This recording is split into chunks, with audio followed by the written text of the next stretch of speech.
Hey everybody, this is Andy here, back with Libertarian Revolution.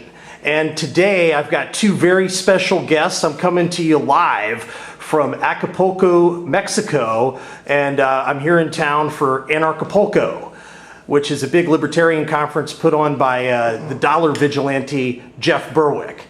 Anyway, my guests today are Adam Kokesh, who is running for not president for the Libertarian Party nomination, and his very special guest, who he invited to Anarchapulco, former Congresswoman, as well as Green Party candidate for president in 2008, Cynthia McKinney. So anyway, I'll start out the questioning for Ms. McKinney. What brought you to Anarchapulco? Adam. No, I mean, if you want that story, yes. I was actually looking for someone who would be really fun to debate after last year's Anarchapulco, and the organizer said, yeah, Adam, we want to do special events, we want to incorporate that in.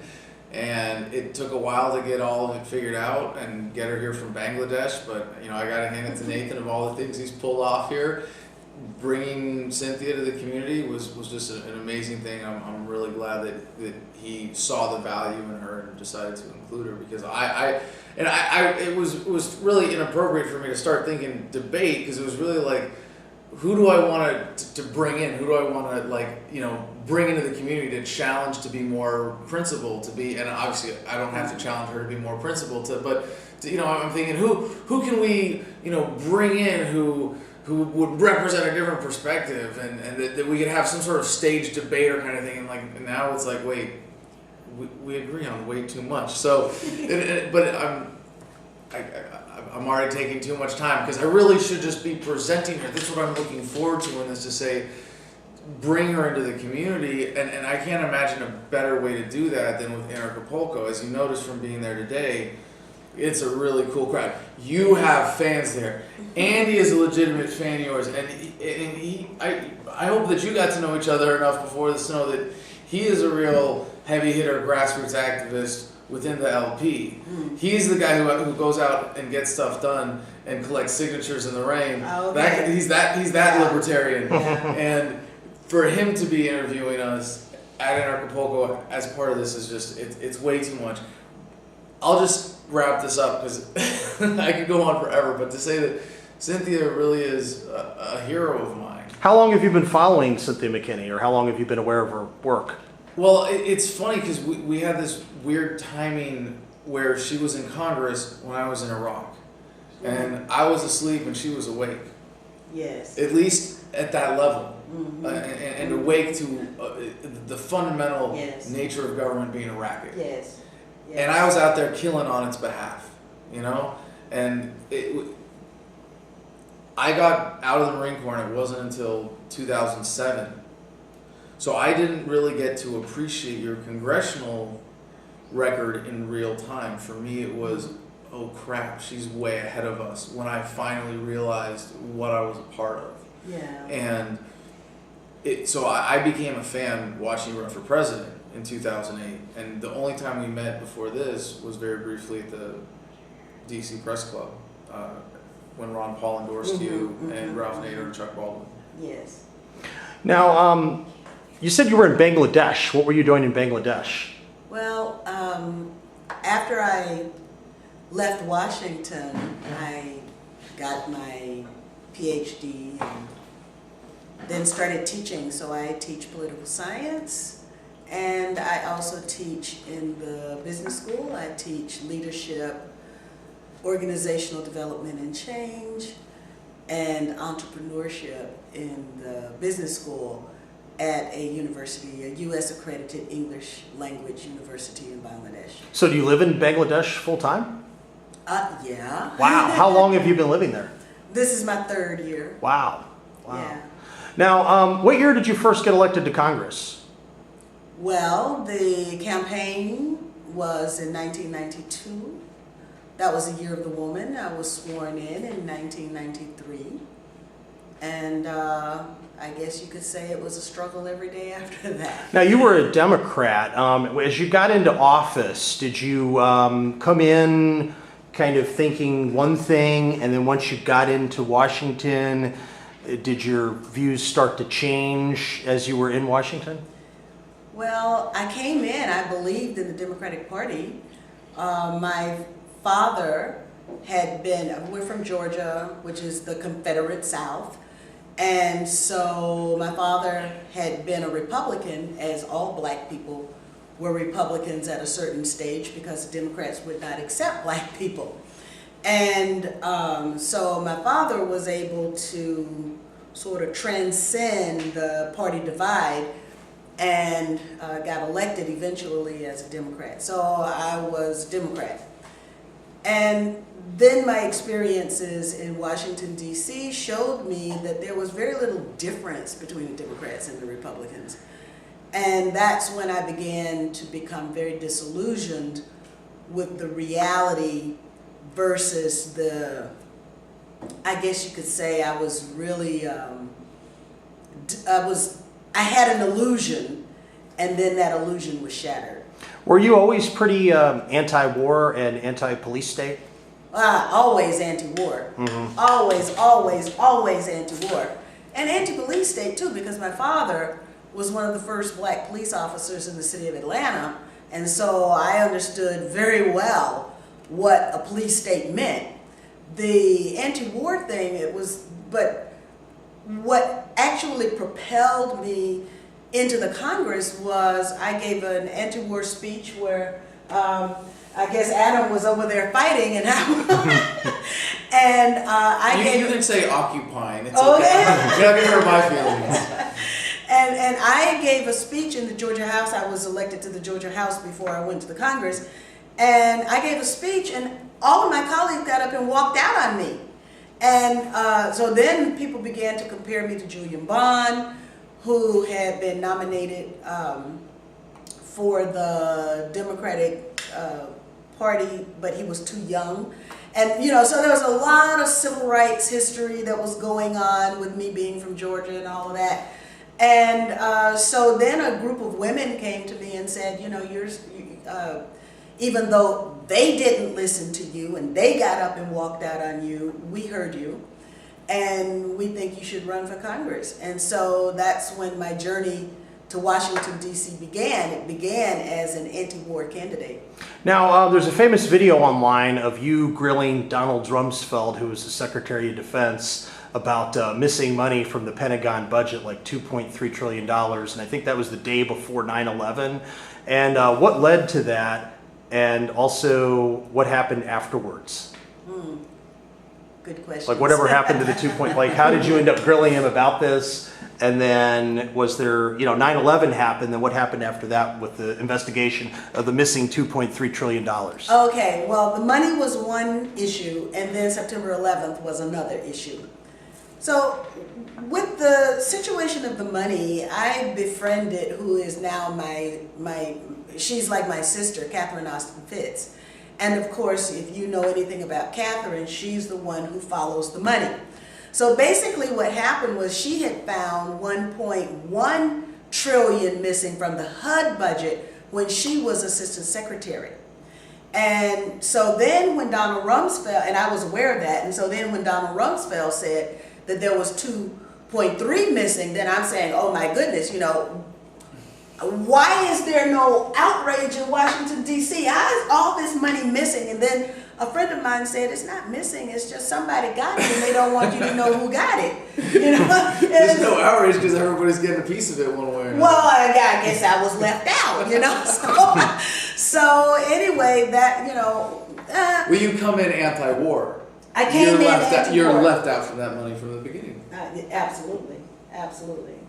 And so I got a chance to see the other side of Washington. I got a chance to see Washington, D.C. inside the Congress from an activist point of view.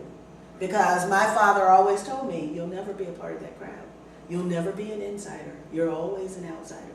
And so I went in there with one foot still out the door. So I understood what my limitations were, and then all of that was manifested. Particularly, I served on the House International Relations Committee, which is not a money committee. And so there, the chairman was having a discussion and he was beating up on this guy and I said, "Oh, way to go, Mr. Chairman. I really liked it." And then after the hearing was over, they grabbed each other and walked out arm in arm. And, they were slapping each other's backs and carrying on. Well, it went really well. And then that's when I realized it's all theater. It's all theater. And so that's when I became depressed. Now, the second thing was about September 11th, and that was Mike Rupert. And I have to invoke his name. He's one of my heroes.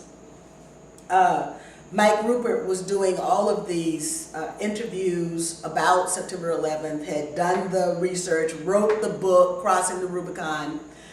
And so Mike was on the phone with me and said, "Okay." How did you know him before this? Yes, as activists, And so Mike Rupert was the one who had exposed the cocaine trafficking by the CIA. In Los Angeles. And of course, there's no black family in the United States that was not affected by crack cocaine. I still have a cousin who's maybe I shouldn't say that, but still in and out of prison because he could not get over the crack habit. And so that was a situation that all black families across the United States felt. Well, anyway, from that moment on, Mike Rupert, if Catherine Austin Fitz is my sister, Mike Rupert is my brother. And just for those who aren't aware, who may be watching this video, Mike Rupert passed away a few years ago. That's right. When did he pass away? Anybody remember? I don't remember. It's too long. He had a great video out not long after 9/11 happened called "The Truth and Lies of 9/11." Did you see that video? I think I might be in it. Yeah. Okay. Okay. So were you suspicious of 9/11 before Mike Rupert, or was it Mike Rupert, after hearing Mike Rupert, what he had to say, did that make you suspicious No, I of was what happened? suspicious of 9/11 on 9/11. Yeah. And that was the issue that ultimately got me ejected from the Congress because,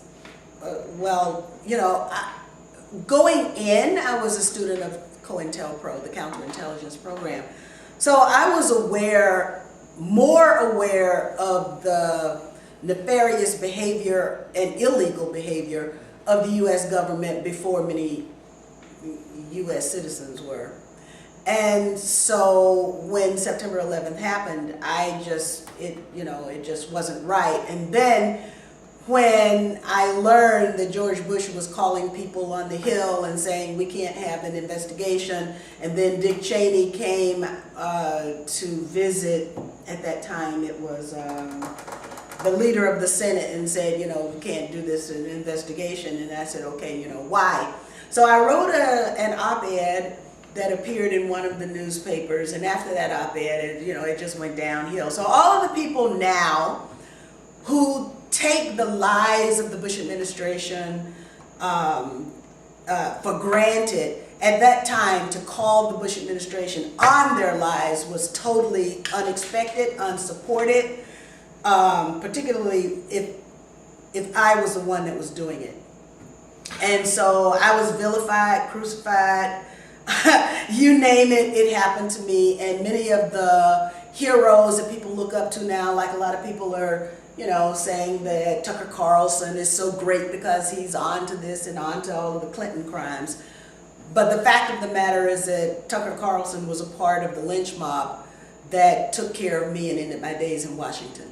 Yeah, and you were the only member of Congress that was really openly questioning the official 9/11 story. I was the only one. I was the first one. Yeah. And I was the only one. Yeah. And it was a totally different environment. It's a totally different environment. Like, you have to remind people that 16 years ago, 17 years ago now, it was like, we forget. It was taboo. And it's faded. Yeah. It's still very much lingering, but there was a period of I don't know, 4 or 5 years after 9/11 where it was just, the country felt different.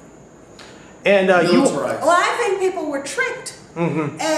And there's a large segment of the people of the United States who have always been tricked. And so they were tricked And the rest of us had our eyes open. I paid the price for having my eyes wide awake and aware of what was going on. So, you know, at the end of the day, would I do it again? I don't think I have any choice but to do it again, right? Because it's the truth. Yeah, didn't you also issue articles of impeachment against George Bush? Yes, I filed articles of impeachment against George W. Did anybody else sign off on it? Well, of course not. You know, it's funny though. There was an effort that I was involved in supporting with Iraq Veterans Against the War in 2007, 2008. There was another impeachment effort, and at Right, that point, was Dennis Kucinich. Was that Kucinich? But, Yeah. but At that point, that's a it's different time and a different person. You see, there is the issue of the African American woman calling the white male to account. And that is not something that is acceptable.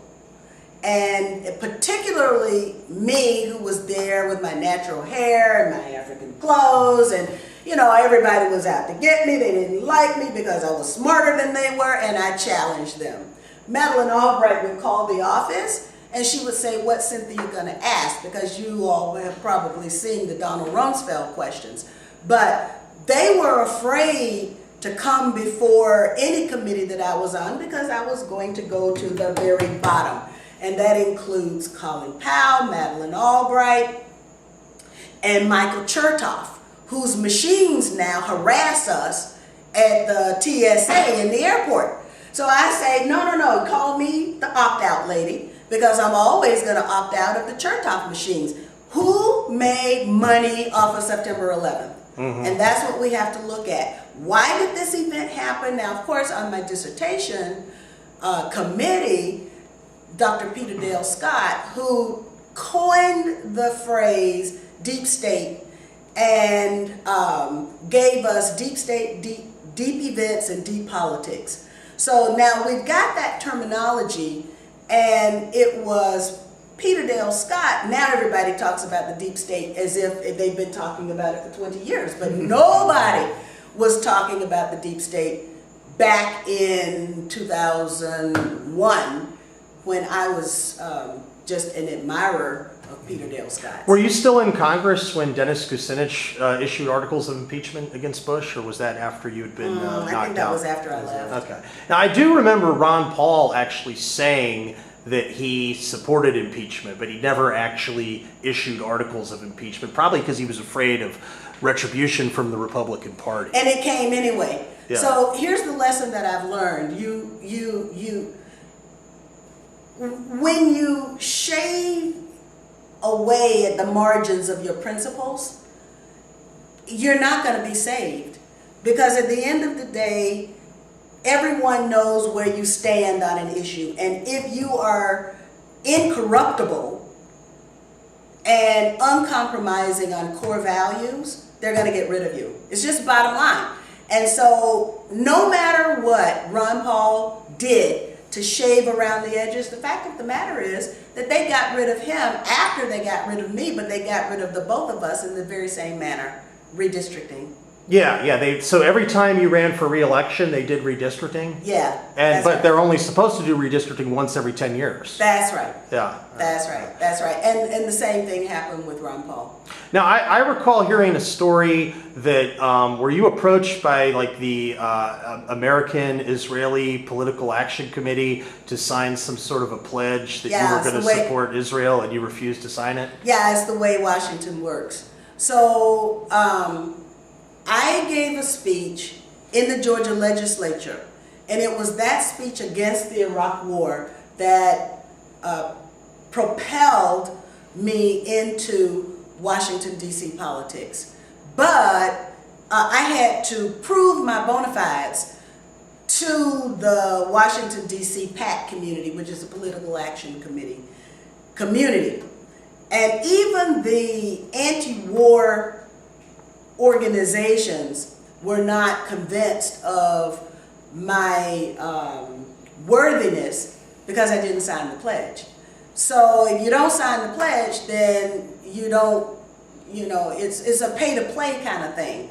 And if you don't play, then you don't get any pay. And so I had no campaign money whatsoever. All of the money that I did raise came from individuals and a few of the labor PACs. That was basically it, because So, I was shut out. How do you think you were able to overcome those odds and get reelected to Congress? How many times did you get reelected to Congress? 6. 6. How were you able to pull that off?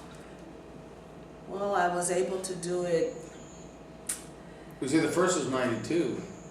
In 92, I only spent $25,000. I mean, I had no money. I had nothing. I had no But the signs. challenges grew, obviously. It wasn't And the same challenge before that's Bush took office. And Yeah. throughout the Clinton years, I mean, you But- weren't as a high a priority of an enemy of the establishment. No, I was a high priority enemy. From the beginning, I- even under Clinton. Yeah, because Clinton didn't have anything to do with it. Clinton himself was a puppet. Well, obviously. The puppet masters, if they, well, first of all, the history is that the McKinney family supported Bill Clinton. So Clinton, when he's coming from Arkansas, he's like the last candidate that a Southern black person wants to support. And so Clinton sent his black operatives who had been with him while he was governor of Arkansas, sent them down to meet with my dad. So that's when, the relationship was first built. So this, politics is all about relationships and that sort of thing. So we ended up supporting Clinton. It was fine, and Clinton came to my district and he campaigned. That was fine, But at the end of the day, Clinton was just as much of a puppet. At that time, I didn't realize that, but he was as much of a puppet as I was trying not to become. So I was targeted from day one because I didn't sign the pledge. Wow. And were you challenged in every primary by Every other primary. Democrats? So they didn't say, "Oh, you're the incumbent." That's what the Democrats usually do, is the incumbents don't have any challenge. But you got challenged by both Democrats and Republicans every time. I was challenged, and the Democrats, Rahm Emanuel, said, "Well, you're not a team player. She's not a team player." He didn't say it to me, but he said it about me, that I wasn't a team player. So now what exactly was that team he was talking about? He was talking about being anti-war. And at that time, in 2006, remember, the Democrats were saying, elect us, give us a majority in the Congress, and we're going to impeach, we're going to do this, we're going to do that. They were making all kinds of promises that they never intended to keep. And so Rahm Emanuel selected a Democrat in my district to run against me, financed that Democrat, and the electronic voting machines, of which I was a pioneer. Georgia was the first state in the United States to adopt electronic voting machines. So I joined with computer software engineers and Bev Harris at Black Box Voting to fight that. But, it was a done deal. There was actually an alternative system that was available that was sponsored. It was called True Vote by Athan Gibbs, who was a black accountant in Tennessee. And of course, he died on his way to Ohio when he was preparing to. Was that when they were doing the recount in Ohio? It was at a very sensitive time. He was going to present as an accountant, he was aware of the many different backup systems for accuracy. And those were built into the True Vote system. Athan Gibbs was on his way, sorry, a truck was idling. When he came around the curve, the truck stopped idling and rammed into his car. I actually had invited him to go to California and show his machines in California. He was saying, it's so expensive for him to do the travel, and he didn't go. If he had gone to California, maybe, he would still be alive. But anyway, so I was active on the electronic voting machines. I was active on the anti-war thing. And then in 2006, when Rahm Emanuel recruits this guy to run against me, because I'm not a team player, so the guy wins. And it's the electronic voting machines. Of course, the electronic voting machines break down. And the excuse they gave was that, well, the electronic voting machines don't really work well in the heat. Well, now, Georgia in the summertime is hot and humid. Yeah. So if they don't work well in the heat, why the heck did you buy them? Well, anyway, that's a whole different issue. So the election is held. I'm on the short end of the votes, and my opponent goes to Washington, D.C. Guess what? On the very first vote to finance the war, Adam's war, the bill Well, I don't passed. deserve that much. The bill passed with exactly the required number of votes. Meaning that if I had been in the Congress to cast the vote, I would have voted no, and then it would have failed. So we could possibly have been having a different conversation right now about the future of our country, but we can't have that conversation because, unfortunately, there weren't enough people who were awake when I was awake, and they still believed in the government when I was questioning the government. They still believed in the war when I was anti-war. They still believed in Washington, D.C. when I was learning how deep the swamp was. What led to you running for president on the Green Party ticket? Well, it was very clear that I was not wanted in the Democratic Party. In fact, what I said was that the Republicans wanted to beat me more than the Democrats wanted to keep me.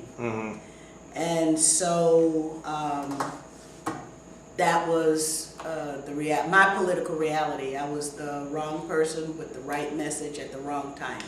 Now, I had heard that when you started out in Congress, you were originally not too big on gun rights, but that later on you started to change your mind on that issue. Yes. So what made you change your mind, and would you say you're pretty solidly in the pro-gun rights camp now? Well, this man right here did something that takes a whole lot of courage. With that open carry march that he was trying to organize. Washington, D.C. That's when I knew he was real. See, I was kind of suspicious, And then when he did that, I said, okay, this guy is real. And for me, yes, I fell under the spell of Chuck Schumer. Okay, you're having all these meetings, and he said, okay, no, we got to do this, and we have to do that, and it's all about gun control, right? And I never really gave a thought to it until Hurricane Katrina happened. And that's when I saw the Second Amendment is still in the Constitution, and yet people's guns they had to give up their guns in order to get out of the floodwaters. The government they were literally sending people in to confiscate guns during the aftermath of the hurricane. They were going house to house, confiscating guns. Yeah. It was totally horrible that people were forced to make a choice between access to the convention center or their Second Amendment right. And so then that's when I said, that ain't gonna work either. And yet you had mercenaries, Eric Prince's Blackwater patrolling the streets. So that was another thing I had to get to the bottom of. See, that was my problem. There was so much stuff, and you always had to get to the bottom. Well, who was the one that ordered this? Because they were there, and nobody wanted to take responsibility for the fact that you have mercenaries patrolling U.S. city streets. Now, have you heard anything so silly? And the Fourth Amendment violations that they use that as an excuse for to raid people's homes was you just see what's really behind it. But then there's one huge untold story of Katrina and that aftermath. There was one National Guard unit where they had a staff sergeant who said, "We're not going to do this." And they got escorted away very quickly and shuffled out of the area. But and I think at the time we didn't have the independent media network out there. That's true. We didn't have the ability to get that story out to even semi-widespread awareness for several years. Now, Chelsea Manning releases that data, and boom, humanity has it. Thanks to WikiLeaks, thanks to how the internet has developed. And now I'm so confident that you're going to see that someone like me in my position, in the age of that we're living in today, will never be cut off from a voice like yours. That you speaking out now, that what I'm able to do speaking out now, and I know this because of the feedback that I get, and I have a lot of veterans who support me because they've gone through. I mean, you would be shocked to find out the best measurement of this. Ron Paul, more campaign contributions from active duty troops than all other Democrat and Republican primary candidates combined in that cycle. The troops get it because they see the ugliness of the war firsthand. And now people like us who have this perspective can be a real force. And what I see that we already have been is a check on that power. And I'm a big fan of Steven Pinker's idea that we're in human nature is to live in declining violence. And you look at the violence of the state, it's harder for them to get away with widespread violence. When I was in jail for that shotgun incident in Washington, D.C., that was when Obama was trying to get boots on the ground in Syria for the first time. And if you remember what stopped it, it was social media, veterans, or active duty military, and their spouses, and silly little placards over their face saying, "I did not enlist to fight for Al Qaeda in Syria." You can get it out there now. But you need people. We need people like you who have that credibility and that prescience to get that message out in a way that stops people like me from going with the program. Now, do you know what happened to you said there was some staff sergeant in the National Guard that refused to participate in the gun confiscation. Whatever happened to that person? All I remember seeing an interview with him years later, and basically it was just, "Oh, you're not going to do that. We're gonna bury this." So they didn't court-martial him or anything. They just sort of buried the story. Told him to go do something else and buried the story. Yeah, because they knew that. I think they knew that if they didn't want it to get out. Like that was my point. Is that just so many years ago, we even today we take the internet for granted as a presence in the human conversation, and back then it was there, but it wasn't. We didn't have the independent penetration media. Wasn't there. We didn't have, even YouTube was a scale smaller than it is now. And really, the only independent media we had was Indymedia. Remember, we had Indymedia. And they were in most of the major cities, and that was really good. But their reach was extremely insignificant limited. compared to today. I mean, you look at just the market share of the mainstream media then to now, and I don't know what the metrics are because there's so many different ways of measuring it, but if you just look at hours of attention, of eyeball time, they used to dominate. And now they're a minority, at least CNN in terms of what is matters. laying off now, and they're in my hometown. I'm not good. We're only going to cheer for layoffs. Very limited circumstances, but that's what right. I remember you had spoken out about Dick Cheney and his role with Halliburton and... while Adam was an enlisted man, I was fighting the vaccine war because they forced the soldiers to take those vaccines. And the problem that I saw was that they had given the contract to unqualified companies. So DynCorp is not a vaccine maker, but DynCorp got it was actually DynCorp acquired Port and Down, and so then it became DynPort, and Port was the one that got the contract to administer the vaccines. But there were all kinds of problems with the vaccines, and the soldiers began to contact me and say, and they were sick, and their children were malformed, and Anthrax and smallpox. Those are the big ones. Yeah. So there were lots of issues that I was on because there was so much that was now we can say that it's a swamp. Well, I was involved with those swamp monsters and those murky waters. So when Trump came along, and he was actually talking about war, because before that, remember, Obama didn't talk about war, Clinton didn't talk about war, McCain didn't talk about, he's a war hero. That's what he said. But there was nobody actually talking about stopping the wars. And the wars, you could go through. We went through 3 presidential campaigns without one discussion about the merits of why the United States was engaged in these wars. Well, there was Ron Paul. Ron Paul was talking. That's right. Yeah. That's right. Yeah. And he was Ostracized. Yeah, cut Attacked. Yeah. so all of these issues have been issues for, like none of it is new.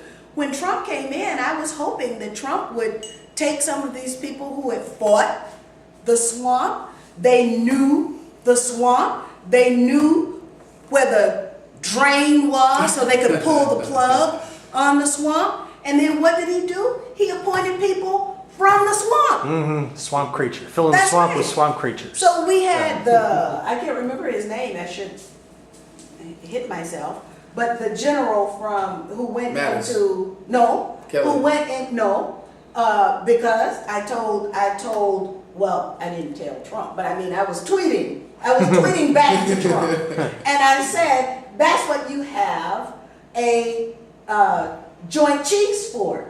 You put those generals there. Now, if you have to have a general, you get Taguba. Taguba was the one that took the information from Chelsea and did the investigation on Abu Ghraib. And he said, if I tell the truth, I'm screwed. If I lie, I'm screwed. So he told the truth. Now that's the kind of person that you employ to drain the swamp. Yeah, but that's not the point. So you get Mattis and Kelly. Yeah, I know. And Mattis, I hate to use the term, but served under. And it's scary to look back and be like, yeah, he really is a serious war criminal. I mean, I can say that I was a war criminal on a very petty individual scale, but that he engineered the deaths of so many civilians. Yeah, it's really sad what our country has become, from where it started and the ideals that were expressed at the founding of the country, notwithstanding the fact that it was built on genocide and human trafficking. But even if you don't count that, and you just say, okay. Yeah, what did we expect? Come on, you're a student of history. Really? You're surprised? I mean, if anything, you should be relieved that we've come this far. I mean, we're still progressing. Yeah. I mean, if you realize that, and see, that's a really important historical perspective that I bring to my activism, is to see that, again, getting more peaceful over time. But if you believe the whitewash narrative of American history, it's just, well, it's always been this eternal struggle between liberals and conservatives working together for the future of our country, and ultimately we come together as Americans. And it's like, no, you've been getting away with less lately. Yeah. The numbers are bigger, but the crimes that this country was founded on are obscene. I mean, as horrific as the Iraq War was, even then, to have, even for me, going like, hey, this is the great horror tragedy of our time, to say Vietnam was a scale worse. World War II was a scale worse. World War I even was a scale more barbaric. The Vietnamese government, the Vietnam government, is still grappling with Agent Orange. I know a lot of mutual friends with Veterans for Peace who've done Yes. missions back to Vietnam as Vietnam That's right. veterans, and I look forward to the day when we get to do that with Iraq and properly first get American militarism out of the way. Yeah. So that and I know the term, when I was with Iraq Veterans Against the War, we said bring the troops home, support them when they get here, reparations for the Iraqis. It was the three elements of our mission. And I had to say as a libertarian, well, non-state reparations. I don't want to ever tax the American people to pay reparations to the people of Iraq, but I know that this is, by the numbers, still the most generous country on earth. The American people voted in administration after administration that supported the destruction of a whole country. I think they were lied to.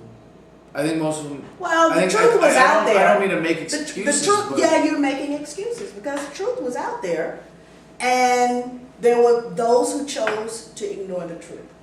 And those people who chose to ignore the truth, the fact is that this country needs to have a serious conversation with itself.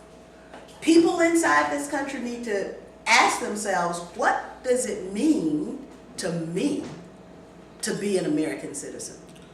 Well, we got to go back. There's one important part of Cynthia's story that you left out here that I think is really exciting about what's happening right now, which is that after 2008, you experienced some personal harassment, some security threats. Oh yeah. And well, that was throughout. Well, of course, but even then, even after the campaign, Yeah. you knew that you weren't safe in the United States, even just being any kind of presence in the United States, that came with a certain liability for you, and you compound that with the political ostracization and all the other challenges that you faced, that you ended up going, I gotta leave the country. So were you actually threatened? Lots of times. I lived with threats. I mean, I got threats on a daily basis. And in fact, one of the threats, some journalist, radio talk show host said that I should be lynched on my way Was to that vote. was that Neil Bortz? No, that wasn't Okay. Neil. Okay. Not that time. and so the congressional staff reported it to the FBI because they were really afraid. Yeah, Then we found out that the FBI was paying the guy. Oh, wow. Did you find out who it was? Well, I know it is. Oh, you know who was making the threat? Yeah, Okay. and so I laugh, I chuckle to myself when I hear his name called. How did you find out this person was getting paid by the FBI? Because, you see, threatening the African American congresswoman doesn't matter very much. But threatening a state court judge who is a white male in, I believe, Connecticut, well, then you can get into trouble. This person threatened a judge also? Yeah. Wow. And so then he was prosecuted for the threat, for making the threat. And in his defense, during the trial, his defense was that he was on the FBI payroll. That's how I found out. Wow. I've actually been threatened myself and stalked online by internet trolls, like posting under fake names with IP anonymizers, and I've received some harassing phone calls. And I'm not even a well-known person. So you and Adam are a lot more well-known than I am, so I would imagine that both of you, I can just know what I've had happen to me, and I'm sure what you've all have had happen is probably many times worse.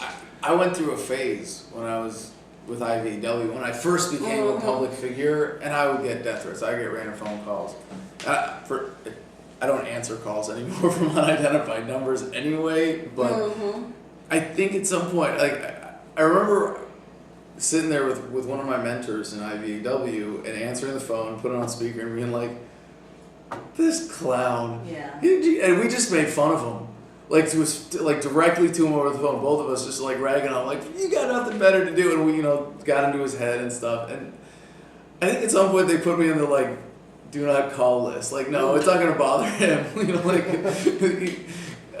It's one thing, the Marine, and I have to explain, while you were talking about specific tragedies and the vaccine thing, I have to laugh because my experience, even just going through boot camp, at one point was you roll your sleeves up, take a step, shot in each shoulder, take another step, 2 more shots, another step, 2 more shots, 1 more step, 2 more shots, And you're you not pull your pants told. down, you get one in your butt, and you don't get any documentation about it. Yeah. And then for Iraq, it was a multi-course treatment of anthrax, and I got out of after a while. I was like, this is silly.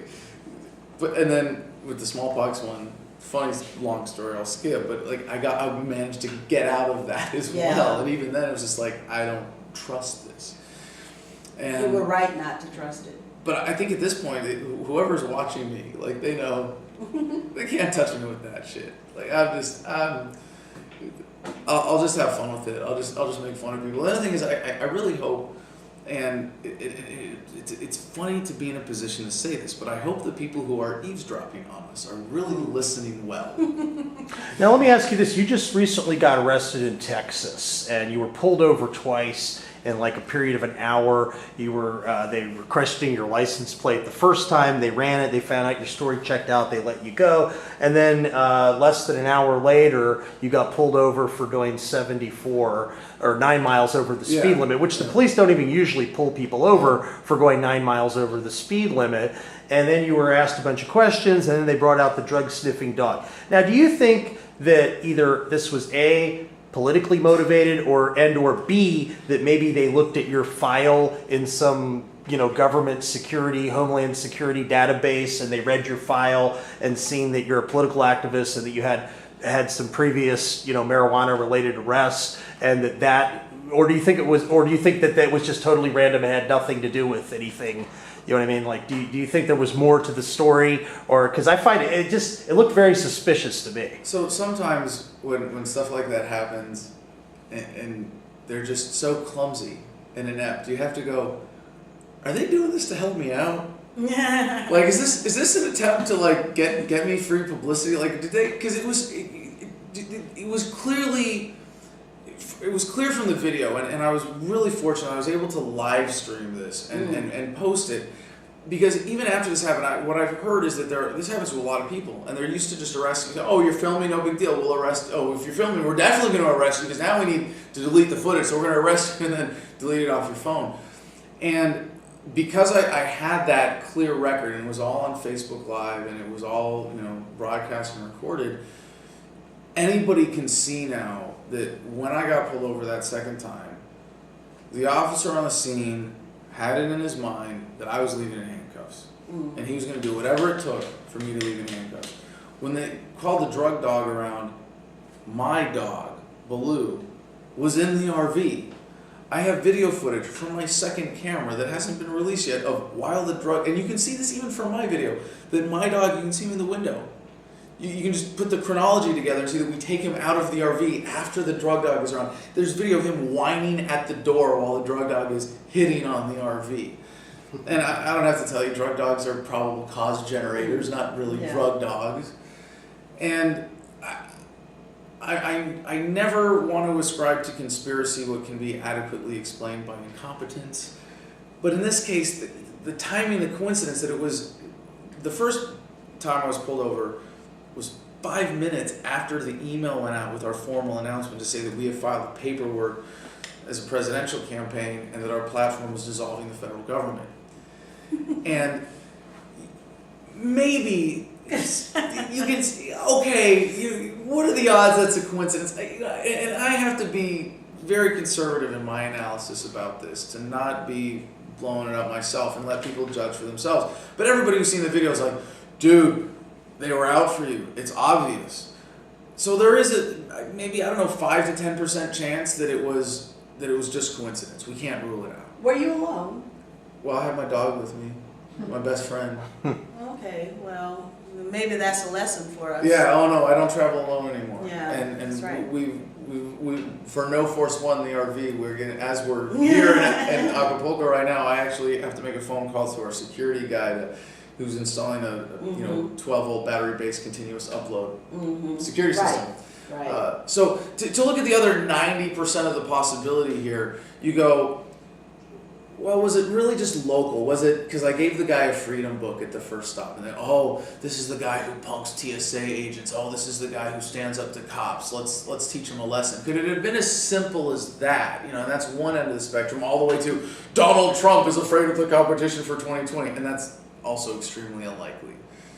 And the truth is, you know, probably somewhere in between, and we will probably not find out for 5-10 years. Have you ever done a Freedom of Information Act request on yourself? I have, That's a and good question. I there was a time. It's been a while. I'll probably do for another. It was like we should put this as like activist annual checkup. Do a FOIA request. There's a basic form. You go to a website and I'm print it out. scared of what might be in mine.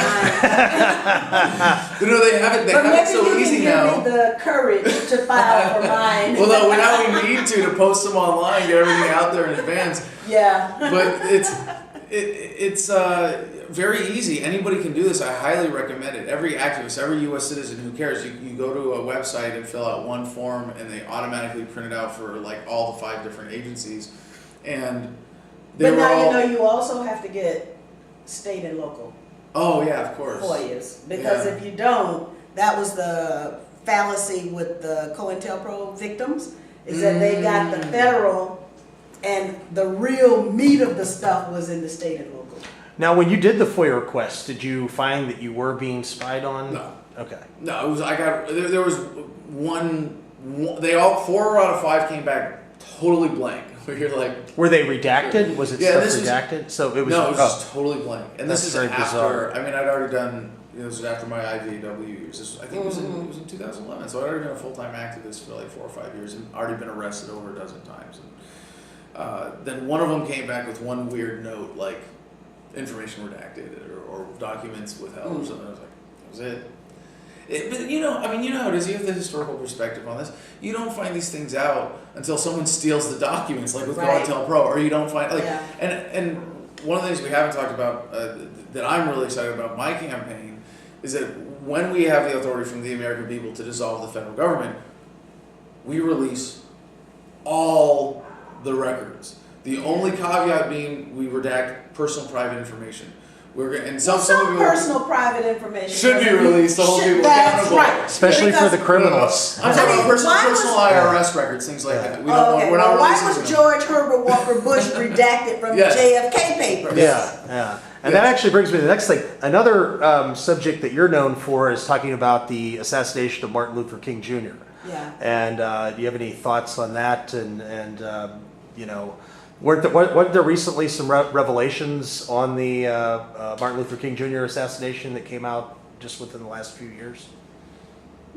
What are the recent revelations? I don't know that there were recent revelations. There probably are some revelations for people who were not very well informed before, but when I was in Congress, of course, that's COINTELPRO was my thing. Senator Frank Church's Intelligence Committee hearings was my thing.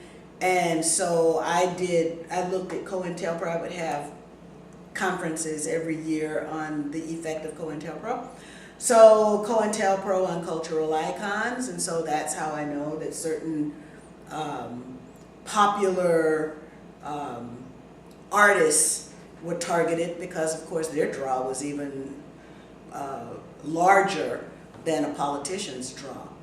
And then there was COINTELPRO against political figures. There was COINTELPRO against the New Left, which was basically the white anti-war movement at the time. And to the people who are talking about their outrage because of what the Obama administration did on behalf of Secretary Clinton and the FBI involvement and all of that, this is not anything new. All the people have to do, all this outrage that I hear now is, really somewhat hypocritical, because there was very little outrage when the same thing was being done to the social justice warriors of the 1960s, from the Mexican American leaders to the Puerto Rican independence leaders to the African American leaders, They were really targeted. The Black Panthers were really targeted. The American Indian movement was targeted. And this was a time at which our country really could have defined itself in a new way. Now, people thought they could get that on the cheap by voting for Barack Obama. But you can't get something like that on the cheap. You have to work for it. And that's why I say that the people of the United States need to question themselves about what it means to them to be a citizen of the United States and what is their vision for the future of the United States. What is the role the United States government should play around the world and in the lives of its own citizens. Now, of course, we're here at the Libertarian organization, and so a Libertarian party, and so those answers are going to be quite different. But the fact is that this is something that the people of the U.S. should be. This is a conversation that the people of the U.S. should be engaged in, and there are some of us who have been asking these questions for a very long time. When I was asking about September 11th, this was in essence what I was asking. When I was asking about the election theft in the 2000 election that sent George Bush to the White House, this is what I was talking about.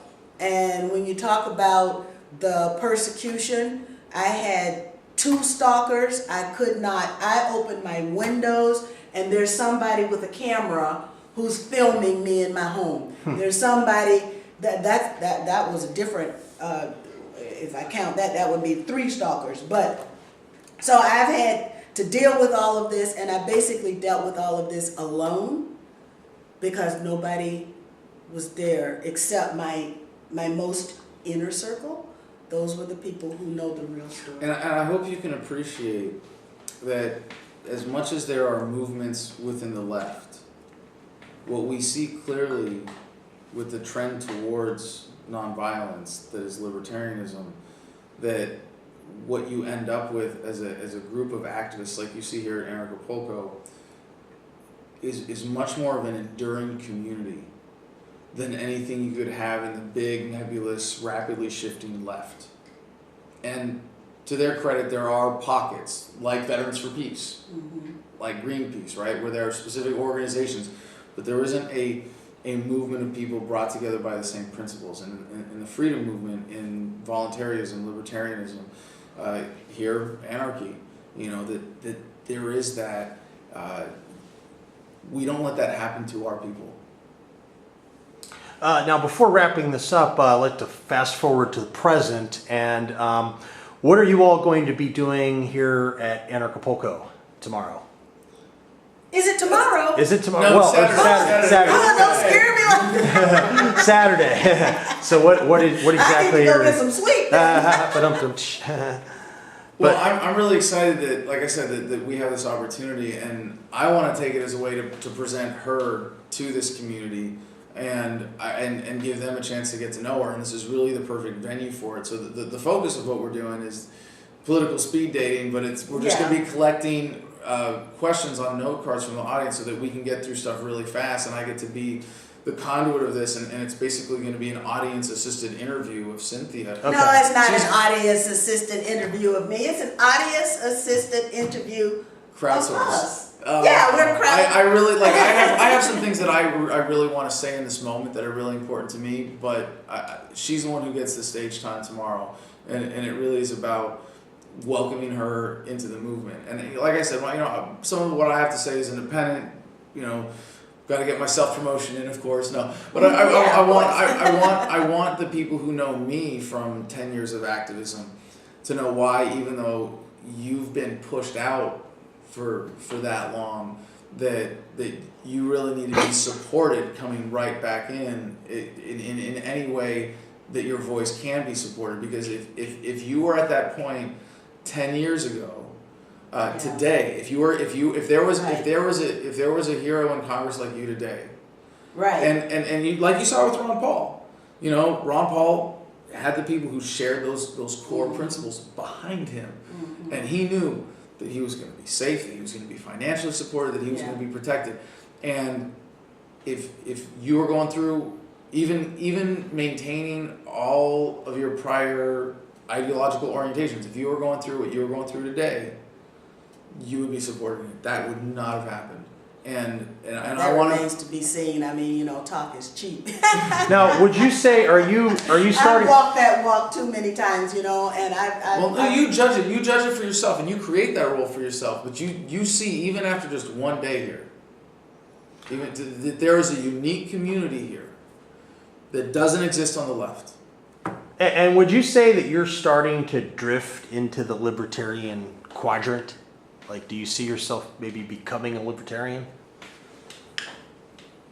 Well, I think that's something that I have to hold inside myself for deep introspection, just exactly what it is that I stand for. It's definitely a new way of thinking, and it's a way of thinking, but you see, as I will discuss in my little We're gonna get some hard minutes, questions tomorrow for her.